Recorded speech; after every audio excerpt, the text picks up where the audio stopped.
Hello there everybody, Sam'sTrains here, welcome back to the railway and welcome to a top 5 countdown, according to me, yours truly. And today it is 440 steam locomotives.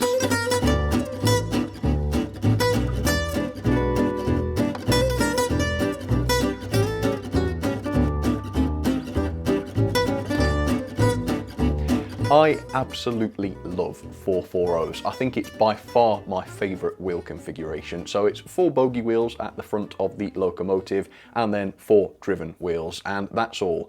And to my mind at least, that produces some really beautifully balanced looking locomotives, and therefore some of the 440s in my collection and out there in the world are really, really elegant looking. And I also think 440 produces a good sized locomotive. They're never small piddly things, but also they're never huge brutish machines either. They're always just a perfect size to my mind. So today I have chosen my top 5 favourite 440s from my entire collection. It isn't necessarily my favourite 440s from real life because I don't really have much experience of those. But no, these are the top 5 in my collection. It's not just going on looks either. I'm taking the mechanism, the quality, the value for money. I'm taking everything like that into account as well to bring you truly what I think are the greatest 440s in my collection. And researching this video, looking over the different 440s that have been produced has been a real joy. You would not believe how many beautiful 440s there are out there and how many beautiful 440s I've had to discard from this video. Very painful process, but I digress. I've got 5 440s that I absolutely love, and I'm going to be counting down to the very best. So number 5, the first locomotive. I think this is the coolest looking locomotive. It's very unusual. It's still available today. You can still buy it. It's been available in a number of different liveries, and it is a great quality loco. Like I say, it's got the die-cast body. It's really nicely made. So the loco is a Hornby Class T9. So in real life, this was a pretty early pre-grouping locomotive. It dates back to the LSWR, and that's the version I've chosen as my favourite, incidentally, specifically the LSWR version, although Hornby have produced quite a lot of other variants of this. There are BR versions, Southern versions, all amazing models, don't get me wrong, but I think only this one deserves a place in my top 5. So like I say, it's a really cool looking locomotive. The loco itself is proportionally great, isn't it? I mean, this is a perfect example of what I was saying about how balanced the 440 can look.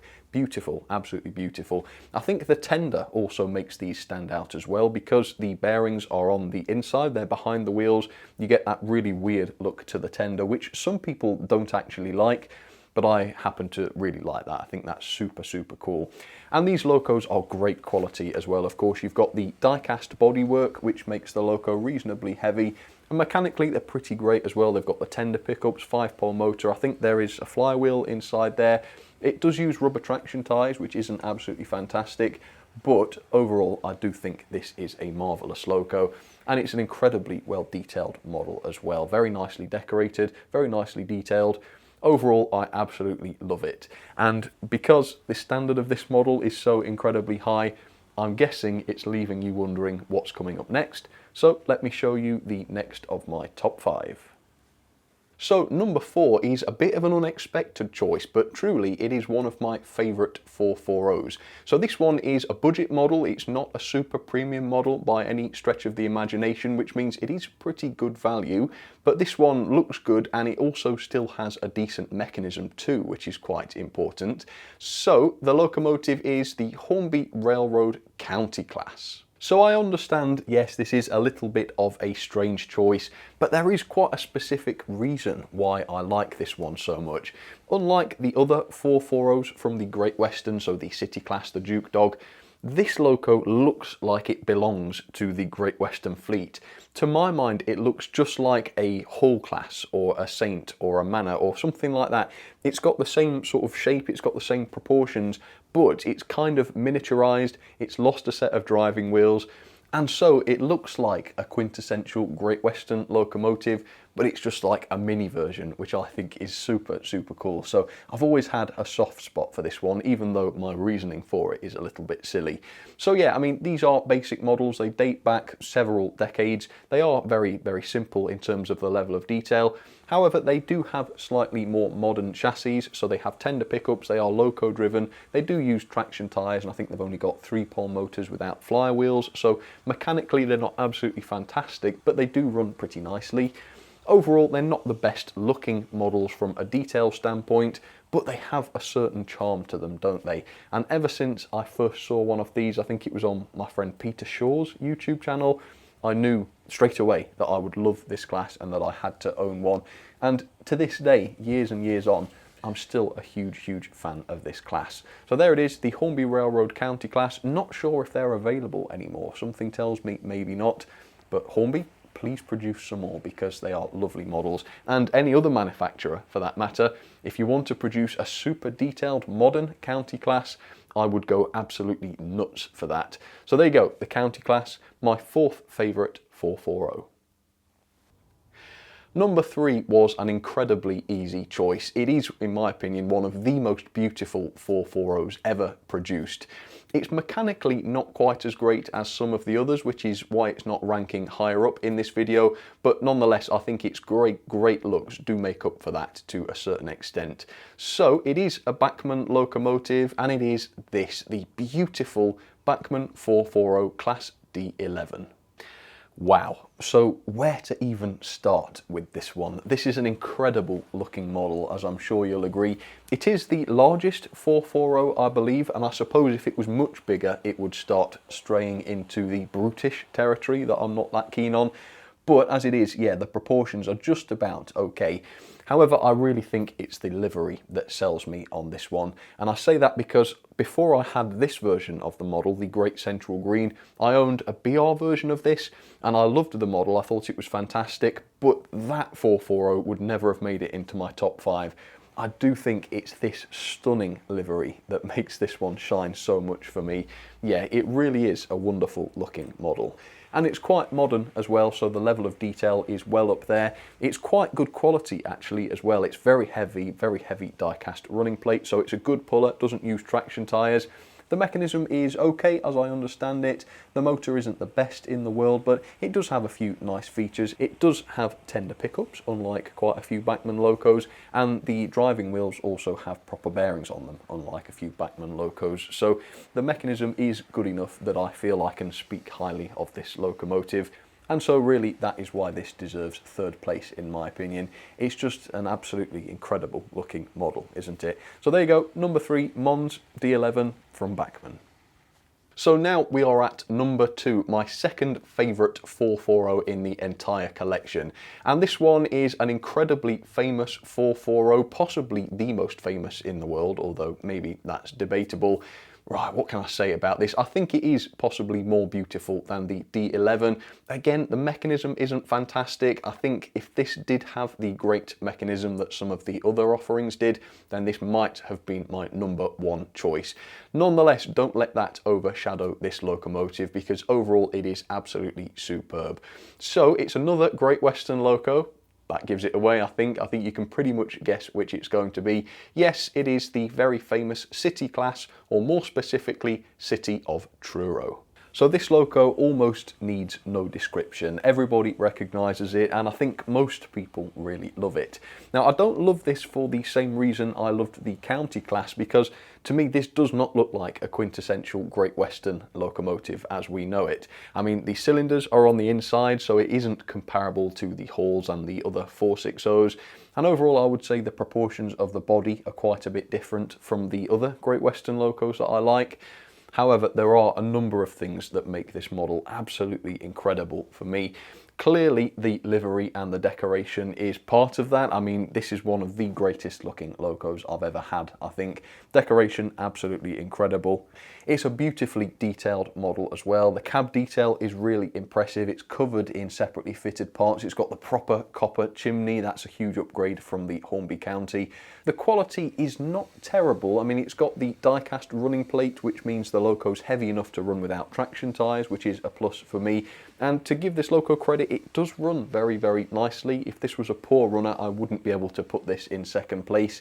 The mechanism should have been a little bit better. That is probably the only reason why this isn't my favourite loco, because it does have, I believe, a 3-pole motor, no proper bearings on the axles, and so how long this is actually going to last if I run this a lot like I want to is another question. However, overall I can forgive it that, because it's just such a wonderful looking locomotive. In real life it's got such a history as well, so maybe that's influenced my decision. But yeah, overall I have made up my mind. Second place, City of Truro. What an absolutely stunning model. Love it. So for number 1 in my countdown, for the very top spot, this loco had to be something incredibly special, and it really, really is. It's got to be an all-rounder. So this one is absolutely beautiful, it's gorgeous, it's mechanically sound, it performs incredibly well, the quality is second to none, really, really good quality loco, and it's also good value for money as well. The examples I have did not cost an awful lot. This, I do feel justified in saying, is my favourite 440 of all time, and it is the Hornby D16. Yes, it is an LNER locomotive at long last. So, where to begin with this one? I think that's the question. I think the proportions of this locomotive make this really, really special. It's just the perfect size for a 440. It looks so elegant and so balanced. It comes in real life from a time when locomotives were transitioning from the early primitive sort to the much larger and more powerful sort. This, for example, at the time it was produced, I think for the Great Eastern Railway, around the turn of the 20th century, this was considered a really huge, beefy locomotive, but at the same time it still has the elegance and the slightly smaller size of the pre-grouping locomotives. So it's got that going for it. Obviously, I've gone for the LNER version of this. I think had Hornby produced the pre-grouping version, that might have been here instead. But as it is, I think the LNER green is the nicest that Hornby produced. The decoration is absolutely superb. The quality of this model is incredible as well. It does have the die-cast body. It's got loads of separately fitted metal parts, which I absolutely love. They're put together so incredibly nicely as well. So yeah, it gets a huge tick on the detail. Internally though, they're really, really nicely made. You've got so many pickups. Tender's got pickups, Loco's got pickups on its driving wheels, 5-pole motors I believe, flywheels, bearings. So mechanically it's just a complete tick. So nicely designed as well to service and maintain these locos. I know it's a silly thing to mention, but even that aspect of the model is spot on. Absolutely love it. So yeah, to summarise, it's a beautiful looking loco. The shape, the size, the proportions, absolutely love it. Overall, it's just an absolute stunner. They run so incredibly nicely as well, reasonably powerful to say they've only got 4 driving wheels. Man, this, without any shadow of a doubt, is my favourite 440. Maybe it doesn't have the same level of decoration that Bachmann's City of Truro and their D11 has, but if we're going on personal preference, personal opinion, for me, there is no other 440 capable of topping this. But there you have it. Those are my top 5 440s. Please do let me know what you think. Comment down below if there are any 440s that would be in your top 5 that I haven't included. That would be pretty interesting. And I think what I will also do is I will put a poll up with my entire top 5, and you can head over to the community tab and you can vote for which one would be your favourite. And it will be really interesting to see whether the D16 comes out on top. I don't think it will, personally. I think there is another loco in my top 5 that will win, but I'm not going to say any more about that because it might sort of skew the result. So we'll wait and see, and on the next Model Railway News, I'll talk about whether the result was what I expected or not. I think that will be interesting. For now though, I hope you've enjoyed that. That is my top 5 440s. Thoroughly enjoyed making this one. If you enjoyed it as well, do comment down below to let me know, and maybe I will do my top 5 Pacifics, maybe I'll do my top 5 460s. there are lots of other wheel configurations I could do, and I could do other top 5s as well. I could do top 5 LNER locos, British Railways, whatever. There's a lot I could do, so any ideas are very welcome. Thank you for watching, thanks for your time, and I'll see you on the next one. All right, cheers everybody, take care.